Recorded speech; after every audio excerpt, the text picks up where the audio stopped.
That is me wearing a Dragon Ball Z shirt. Hello, I am George the Rusty Cat, aka Neko Vermilion, or Nico if you prefer, and this is going to be a video where I am responding to an article on the site Killscreen, an article titled The Problem with Empathy Games. And yes, there's a reason I mentioned Goku. Now, before I begin, I should make clear that whenever I think of video games or gaming in general, I have a very broad and simple definition, which is that games are interactive entertainment. Now, how I define entertainment, I like to go with the classic idea that of there being comedies and tragedies. You know, now that's not in the literal sense. Like if you know about the whole playwright thing, whatnot, plays and such, and other such performances, you know that comedy isn't always about something that's funny. It could be stuff like absurdity and whatnot. And tragedy isn't always about something sad. It could just be something that is dramatic and whatnot. So yeah, when I define games, I define them as interactive comedies and interactive tragedies. Now that that's out of the way, what does this have to do with the article? Well, and I will link to in the description below of the article. Now, the article on the problem with empathy games. For the most part, not the most part, I actually agree with this, especially since I'm not too fond of the term empathy game. Not that I have a problem with the idea of becoming emotional with video games. Many games are written with interesting and engaging stories, many of which can hit an emotional chord, or as some like to call them, giving the feels. And yeah, I'm not a big fan of using that term. I just like to be just out there and say it strikes the emotional chord. It grabs at your emotions. And I love that. I love that there are games that have stories like that. Many which are referred to as, I'm not sure if the term's supposed to be Yutsuge or whatever. And the other one's supposed to be Nakage. I don't know. I'll link to TV tropes in the description as well, so you get a better idea. But basically, terms for games that are referred to as, although they're a little different in a way from empathy games, there is a bit of an overlap in which you have games with melancholy narration, some have sad narration, some have stories that are intended to make you cry. So when it comes down to games with emotions, I actually like the idea of having a story that you interact with that can be very emotional or give the feels if you prefer. And when it comes to these games, including the empathy games, because like I said, empathy games overlap with such. Well, certain ones do. There are certain things in regards to empathy games I am not too fond of, which thankfully is brought up in this article. Well, first things first, I'm going to go through the individual points that are like the central emphasis of my ramblings. First is this one, and I only have 3 points here, so it's not going to take too long. One is sentence here. Encouraging perspective taking in a video game isn't always easy, and many game developers struggle to get players to form true emotional connections with the characters and storylines. Alright, so that's one point. And here's the next one. A question that I'm surprised most people do not ask, which is, do the players invest in the game's storyline, or are they more concerned with beating levels and achieving a top score? And lastly, uh, with the one of the following paragraphs, for one, the focus on player takeaways and outcomes often outweigh consideration for the artist's intent, which can be a bit of an annoyance.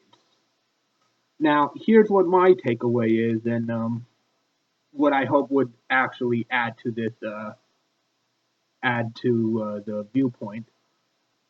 From what I see, when it comes to games, when it comes to the audience, it's a lot like the audience when it comes to music. Now, you got people who just love to just sit down and just have something in the background, something that can help them chill. And then you have people who really want to get into the music, so they get up and they dance. And dancing is an expression of theirs to express how much they love the music. Now, when it comes to the dancers, sometimes you have certain dancers that are just competitive. They're into not dancing to enjoy the music, but who can dance to the music better. And considering that there are TV shows on that are just that dance competition. Most famous of which is Dancing with the Stars. I mean, goes right there to. I hope that helps to emphasize what I'm trying to get at here. Now, on the other end, with the people who listen, you have those who just want some background sound. You have those who want sound that just wants that music that just allows them to chill or get them in the mood or whatever. And then you have those who like to analyze the sound. And if it's a song with like a ballad or some other form of musical storytelling, then there's going to be an analysis on what's in the song and what kind of story is being told and how well is it told. So there are people who do these analysis when it comes to music. All this stuff because of music. And when it comes to games, it's pretty much the same thing.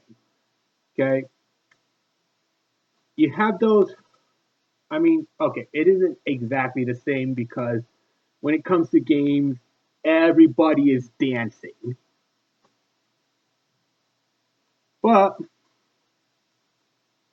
like I said, the dance can, in some ways, those who just sit there and chill with the music, and those who want to analyze the story that's being sung through song, are going to be the people who's going to be paying attention to a storyline that's put into a game.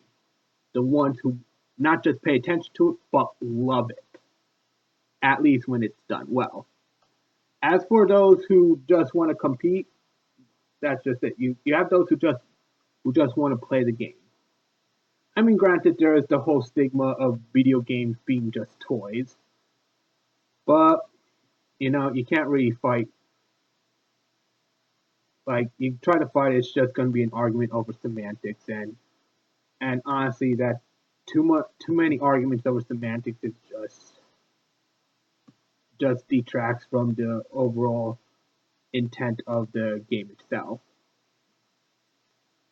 But yeah, you got those who will analyze the story when it's put into a game. You got those who will analyze the game's design. You got those who just want to play with the game like it's a toy, and others just want to approach it.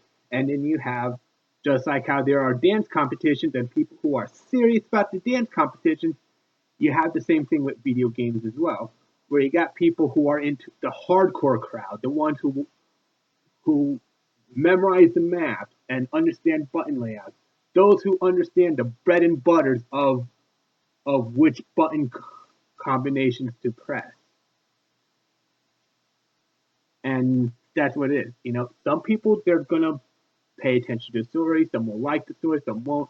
And then and that's just it. You have those who will pay attention to the story and enjoy it, those who want the story and look into the story, and those who just don't care. Some games can have a nice balance of this. Blaze Blue is one of the games that I would say has a nice balance of this. And then you have games where you have gameplay and story separate for some reason that just feels like a strange disjointed mess. I'm not going to say which because I know that certain games do have their audiences and I don't want this turning into a flame war. Now then, when it comes to these games, when it comes down to it, there's also, well, like I said before, I was talking in regards to the paragraph on developers struggling to have that emotional connection. And I did bring up Goku before. Now, how does this relate? Well, there's a similar problem with anime as well. You know, a lot of these people who create anime, much like many people who create games, they see something that works. They're like, okay, these players, they have an emotional connection. They love the story, they love the environment, they love the characters. Why? Well, what do we have happen? Well, with Dragon Ball, for example, Dragon Ball Z, what happens is that sometimes people don't look into why, why the why the audience gets drawn into it. You know, like with Goku, for example, those who've been watching since the Raditz episodes of Dragon Ball Z, or even earlier with regular Dragon Ball, watched as Goku grew and achieved godlike potential. And that's the thing that drew a lot of people in. That whole thing of improving yourself, bettering yourself, and then using that to better others.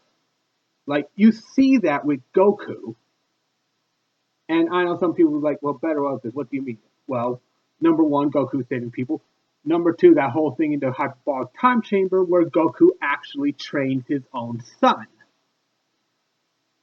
Granted, there's more, but I think I think my point's pretty clear. Now, when it comes to people who don't quite get it right when it comes to anime, what they see Goku and take the most basic aspects. Powerful man, looks awesome with the shirt off, has a superpower form, can mow down bad guys without trying.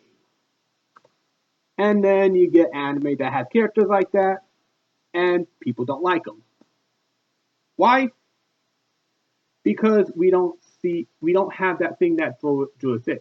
And with Goku, what drew anime fans into Goku is the journey of Goku's growth and what he does with the strength that he acquires.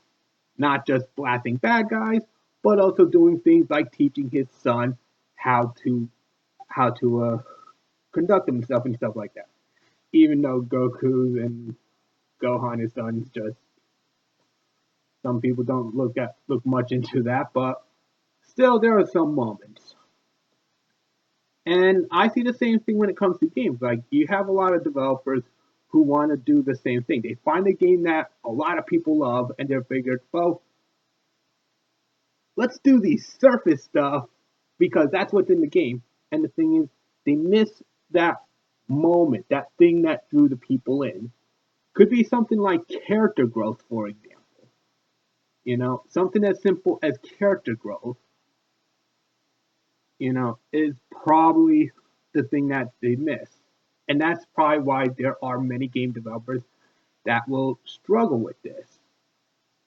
And why a lot of times an empathy game will look fantastic because, well, we're seeing this character go through their own growth and their own struggle and what they do upon growing. And that's what draws us in and even allows the audience to have that emotional connection. That I say, too many games do not do that. Too many games, just like in anime, we have the same problem, you know. I am big and I am shirtless, I am middle aged, and I can still kick ass and chew bubble gum. And I'm all out of gum. Do you even know why that line is there? No, but it sounds awesome. And that is where the problem is. At least when it comes to that emotional connection as a whole. So, those are my thoughts. And although this went a little bit out of empathy games, I do feel that these opinions are valid. So, for anyone listening, whether or not you're with a Killscreen or whatever, feel free to share. So, I'm George the Rusty Cat, aka Neko Vermilion, or Nico if you prefer, and thank you for watching.